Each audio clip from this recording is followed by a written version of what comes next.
Thank you for watching again to our weekly vlog. Markets are going down.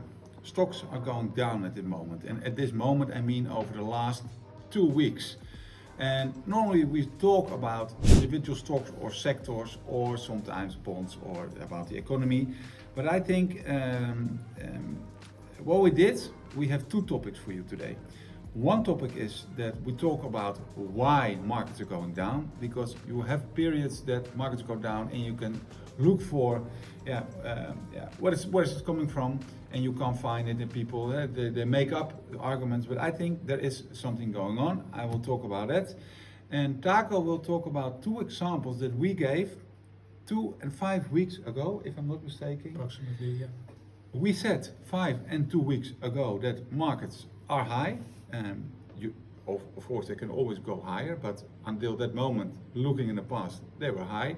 And we always like to teach people how to be more risk averse with investments, and we taught them 2 methods to lower the risk. And people reach out to us, say, can you give us a little update? How are those strategies working at this moment? So Taco will go back in time and will explain exactly how they are going. Yes. And I can tell you, they're doing great. Actually, part of it, well, yeah, no, it's true. It's, it's the markets are down, and that was the goal.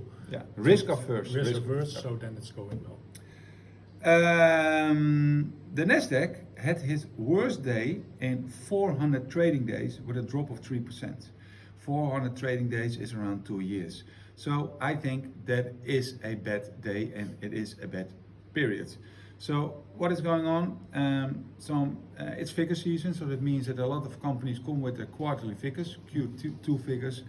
Google presented not the good figures. Tesla didn't present the good figures. Google had more the topic that they, of course, announced all kind of new products, but the materialization is not working. They're not earning enough money yet with it. And Tesla, with Elon Musk, is pushing this robotaxi, and it's also the companies under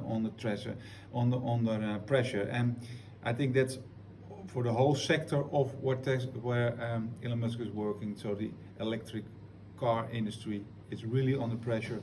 Commercial real estate is under pressure, and luxury goods are under pressure. And those sectors, I think, are the main push for the overall drop, and the tech sector. I will close off with 2 examples about the luxury industry, but they're also a little bit, they're not doing well. I will explain why. First, I want to make a little bit jump to macroeconomical data from the US. Is everything good? No. Is everything bad? Not at all. It's a little bit more imbalance, and I think it's really important to see the coming weeks, months, where that balance will go to. For example, the unemployment rate reached 4.1%, and of course that's not really bad for the economy, but it's coming from a year ago from 3.4%. So that's a sign, that's not a really good sign, of course.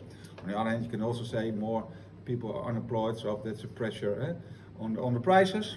On the other hand, this Thursday afternoon, it's Thursday evening already, the US GDP growth figures over the first half year presented a plus of 2.8% on a yearly basis, of course, and last year it was 2.3%. So and it was also higher than expected. That's why I think during the trading day of Thursday the market changed, and because I think it was mainly because of that figure. So GDP wise, US, it's quite positive. And on Friday the Fed will also say something maybe about inflation.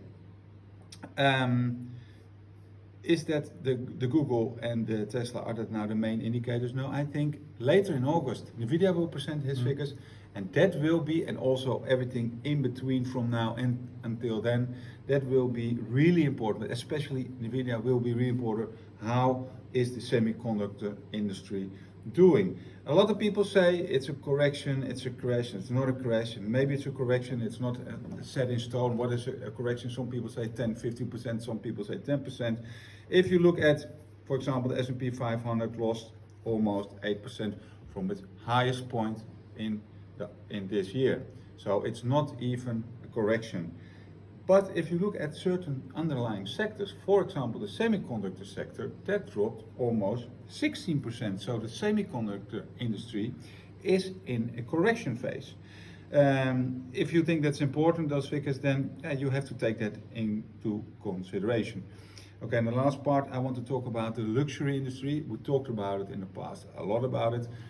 I want to highlight two companies. Kering came with figures, and 45% of the figures of Kering are coming from the results of Gucci. They're not doing great. Their turnover, the revenues dropped with 11%, and the profit with halved even in the first half year of this year. Is everything bad? And mainly because of Asia. And it's also about the next company we're going to talk about. Is everything bad? No, they presented really good figures from their glasses, mainly the sunglasses department. Hey, is it a coincidence? No, it is not, because in our vlog of next week, you can of course look at some, if you push some buttons here below, maybe you already saw it, we talked about the market leader in sunglasses, and we said that they have quite some good outlook. It's funny, no? Yeah, it's all coming together. All coming together, all the circles almost around again. Louis Vuitton also presented the figures. The stock dropped 4%, sales went down 14%, mainly to Asia, and the operation profit dropped with 8%. And that's it. The funny thing is that the more expensive, I think they have expensive stuff and more expensive stuff, and the more expensive stuff did it better than the less expensive stuff. They're also a big sponsor of the Olympics that will start. They have a budget, they allocated it for $160 million. And for example, the torch, the Olympic torch, has been ported around the Louis Vuitton trunk. And they hope that they will get some, they will give a boost, of course, from the sales. And I want to close off, but they are talking with Formula One. Formula One sport is not an Olympic sport. And the timekeeper at this moment is Rolex, and they are in talks to take it over from one of their brands, Tag Heuer. I hope they won't succeed for various reasons, but so they do a lot to boost their branding. For now, the two luxury brands are also not performing very well. But back to Taco. Yeah, I spoke enough. Everything coming together. We said, well, maybe also 5 weeks ago approximately and 2 weeks ago, speaking about options and the people struggling, like Casper said, what to do with those high prices. Well, we gave some practical examples using options, and I want to repeat again, of course, it's not exactly the same as buying and selling a stock.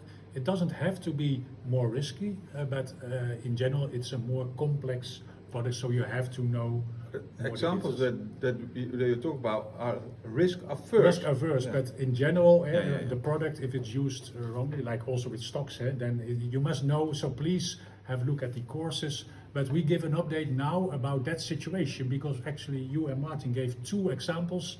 Amazon trading at 182, and the example was like to maintain a little bit of potential, and but not too much, so also restricting the potential, and the premium that you receive from selling that call option was used for an insurance. Well, actually Amazon is still trading at 182, so that's not too interesting. Nothing happened there, also not with the options. But the other example was Basi, and it was trading at 145 euros, and the example was with the call option at 160 and the insurance at 130.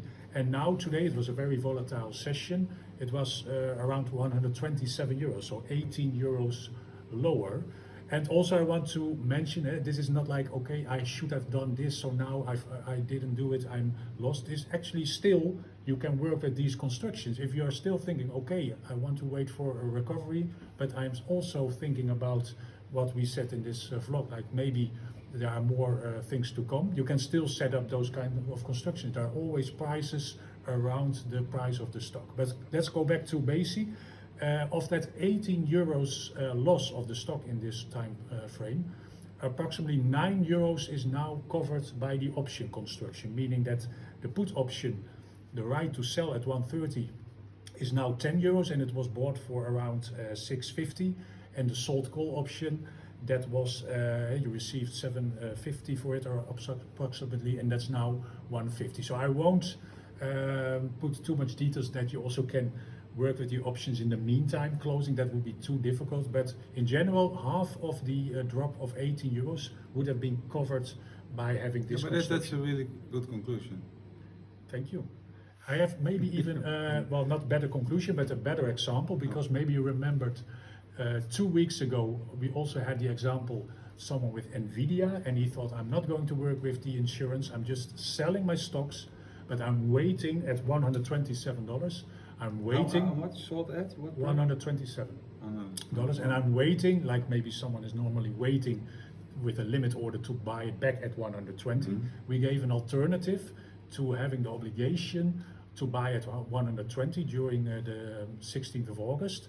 And because of that obligation, the investor received $4 premium for having that obligation. So actually, if the prices would have been up, then that investor still makes $4 extra profit. But of course, in this market, Nvidia also dropped around 114. So actually, it's trading $13 lower. But as we said before, the obligation to buy back at 120, receiving $4 makes that you have actually a $116 entry price net. So selling at 127 and knowing that you have to buy back at 116, and that saves around $11.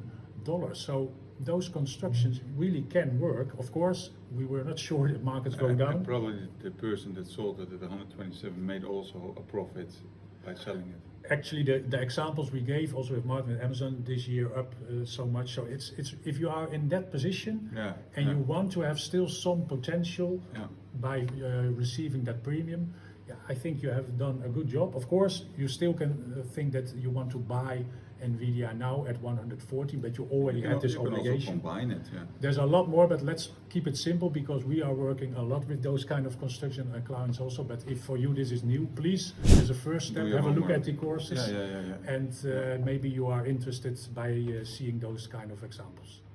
Yeah, so I think to round off, markets went down.